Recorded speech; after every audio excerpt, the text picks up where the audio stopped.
Business பத்தி நீங்க wife கிட்ட சொல்லணும். தொடர்ந்து நீங்கள் சொல்லுகிற போது மட்டும்தான் ஒரு தேர்ட் பர்சனுடைய பெர்ஸ்பெக்டிவ்ல உங்ககிட்ட உங்க மனைவியால அட்வைஸ் பண்ண முடியும்.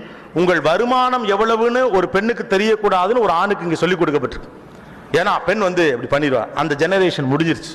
உங்கள் வருமானம் என்னவென்றும் உங்கள் மனைவிக்கு தெரியணும், உங்கள் கடன் என்னவென்றும் உங்கள் மனைவிக்கு தெரியணும். இது ரெண்டுல நீங்க டிரான்ஸ்பரண்டா இருந்துட்டா வீட்டுல எந்த பிரச்சனையும் கிடையாது. ஆனா இது ரெண்டுலையுமே நம்ம டிரான்ஸ்பரண்டா இருக்க மாட்டோம். ஏன்னா நாங்க பர்சுக்குள்ளே 500 ரூபாய் அவசரத்துக்குன்னு ஒதுக்கி வைக்கிறாள் அப்படிமாங்க. உங்களுக்கு ஒன்று சொல்றேன், அவசரத்துக்கு ஒதுக்கி வைக்கிறதுல ஆம்பளை விட பொம்பளை 10,000 மடங்கு பழையாள். 10,000 மடங்கு பழையாள். எமர்ஜென்சிக்குன்னு ஒதுக்கி வைக்கிறதுல ஆணுக்கு எவ்வளவு ஞானம் உண்டோ அதை விட பல மடங்கு பெண்ணுக்கு ஞானம் உண்டு. கிளவி எல்லாம் செத்து போன பிறகு தெரியும் கை காசே 10 லட்சம் வச்சிருந்துச்சு.